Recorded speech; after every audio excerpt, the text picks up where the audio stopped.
Saint Cheikh Tidiane Sy mu ni la mort n'existe pas. ma ni ko lu tax mu ni ma c'est le processus de réintégration qui permet à l'âme de rejoindre le monde spirituel.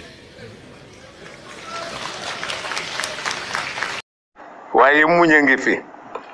te sëñ Cheikh Tidiane Sy dafay faral di wax ni jullit bu am ku mu ñàkk bu xelam demee ci bàmmeelu yonent bi war na ko muñ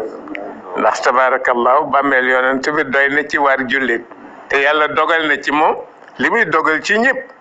bu doon dafa am ñu muy tànn di ko dogal ci ñoom am ñu muy bàyyi yàlla am tuuma waaye rek lépp ñëpp la ci yemale ba tax na tabarakallahu